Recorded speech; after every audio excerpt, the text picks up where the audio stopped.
Depuis quelques jours, le journal Jeune Afrique et d'autres médias impérialistes s'acharnent sur la transition malienne à travers des fake news sur la situation sécuritaire. Des médias qui diffusent de fausses informations sur un certain blocus djihadiste de Bamako. Pourtant, il n'en est rien. Les autorités vaquent sereinement à leurs occupations avec le lancement officiel ce lundi de la construction de 15 hôpitaux régionaux par le président Assimi Goïta à Addis Abeba.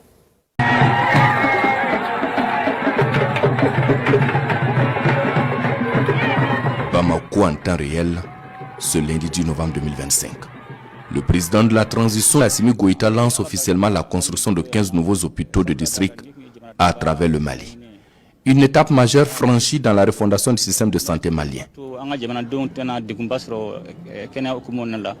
Pendant que les autorités maliennes déroulent leur programme de développement sur le terrain, pendant que les populations vaquent tranquillement à leurs occupations, des informations fabriquées de toutes pièces, et ce, loin de Bamako et souvent au-delà du continent africain, font état de blocus terroristes.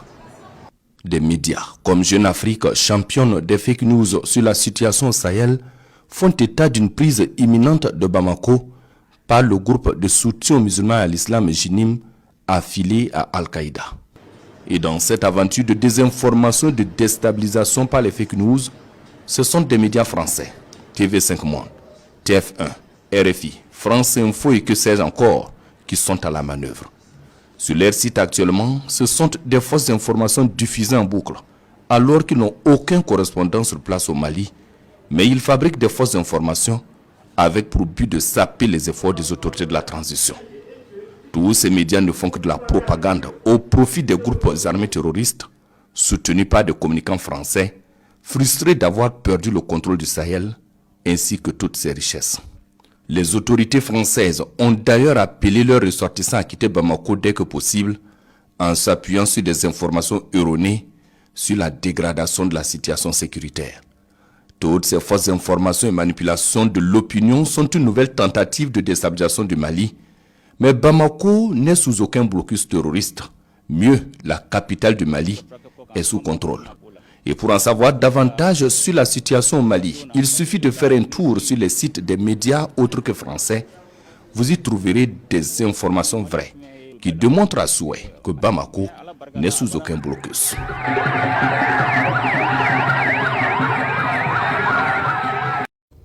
Camarades, l'Union africaine aurait pondu un communiqué appelant la communauté internationale à venir au secours du Mali.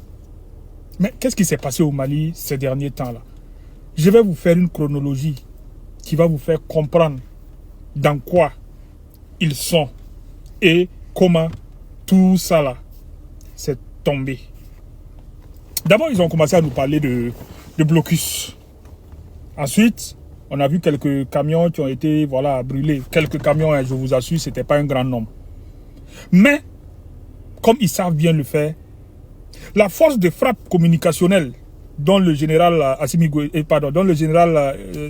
Abdourahmane Tiani nous avait parlé lors de son avant-dernière communication, a pris les choses en main.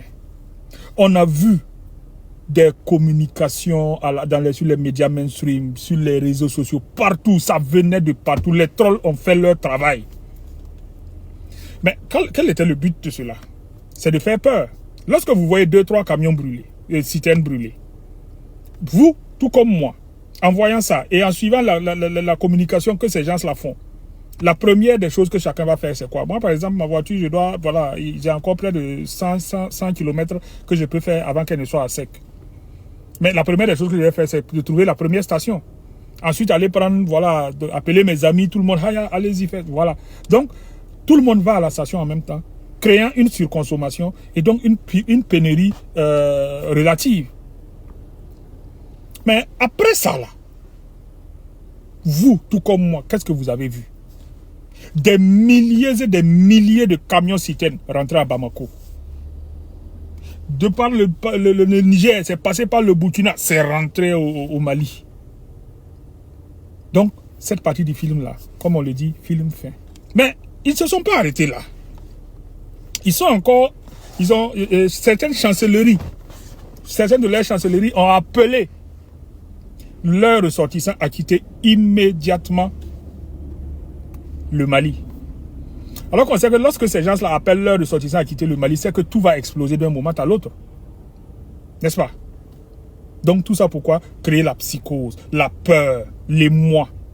Voilà l'objectif, afin que le peuple ne réagisse pas ou, du moins se désolidarise ou se retourne contre leurs dirigeants. Ça, c'était l'objectif. On a même entendu certains même dire que non, la Russie, voilà, qui est notre partenaire principal, a demandé à ses ressortissants de quitter le Mali, ce qui est totalement faux. Ceux qui ont cru à ça, allaient taper sur Gouligoul. Tout simplement. Alors, après ça, qu'est-ce qu'on fait? On envoie encore d'autres choses, les compagnies maritimes. Nous avons vu, c'est quoi, CMA, CGM ou un truc comme ça, qui est un grand armateur, celui-là même qui voilà, envoie la plupart des conteneurs vers le Mali. Dit que non, nous n'allons plus desservir le Mali. Ça veut dire que les produits pharmaceutiques, tout ce que les commerçants payent, que ça passe par les conteneurs, là, ça ne pourra plus venir par eux. Mais la réaction a été très rapide. Le Mali leur a dit tout simplement, vous vous souvenez de Air France? Ils se sont amusés à ça, non? Ils ne sont pas alignés depuis là, ils sont en train de pleurer pour revenir. Ils ont dit aujourd'hui, nous ne venons plus au Mali. Le lendemain, ils ont dit pardon, on vient. Ensuite, ils sont allés voir CSM, même chose. CSM a dit, mais CSM c'était encore plus rapide. Eux, ils ont dit, le matin, on ne vient plus au Mali. Le soir, ils ont dit, pardon, on vient. Donc, ça aussi, patatras, c'est gâté. Donc, vous voyez, ils ont, et voilà, de cela maintenant, après cela, qu'est-ce qui se passe? On voit l'Union africaine qui aurait pondu un communiqué. Si ce communiqué, voilà, je ne l'ai pas encore authentifié, mais si elle est authentique, donc l'objectif, c'est quoi? C'est de reprendre pied chez nous. Mais ils oublient une chose. Pour qu'ils reprennent pied de chez nous, il faut une résolution au niveau de l'ONU. Tout comme ils bloquent toutes les résolutions qui sont pour nous, d'autres aussi bloqueront toutes les résolutions qui sont contre nous. C'est aussi simple que ça. Je ne vais pas revenir sur le système de l'ONU. Voilà, vous connaissez déjà ma position sur cette affaire-là. Pour moi, c'est one country, one vote. Il n'y a rien de plus. Bref. Donc, vous voyez, en faisant tout ça, c'est juste pour pouvoir reprendre pied dans le Sahel. Et ça, c'est pour moi, hein, c'est l'un des objectifs. Sinon, il y a deux autres objectifs aussi qui étaient là, qui voulaient atteindre. Il y a ce salon de l'armement au Mali qui doit se passer le 11, 12 et 13 novembre, si j'ai bonne mémoire. Alors, en créant tout ce témoin-là, cette peur-là, bon, les gens vont refuser de venir. Vous voyez? Et ainsi faisant échec à cela, parce que c'est une première en Afrique. Et c'est très important. Imaginez-vous, eux, ils refusent de vendre des armes létales à nos pays. Pas juste à l'AES, pratiquement tous les pays refusent. Africains, ils refusent. Mais si ces pays-là viennent voir qu'il y a des armes qu'ils peuvent avoir, ben, ça change totalement la donne. Et c'est beaucoup plus fort que ça. Ensuite, décembre est là.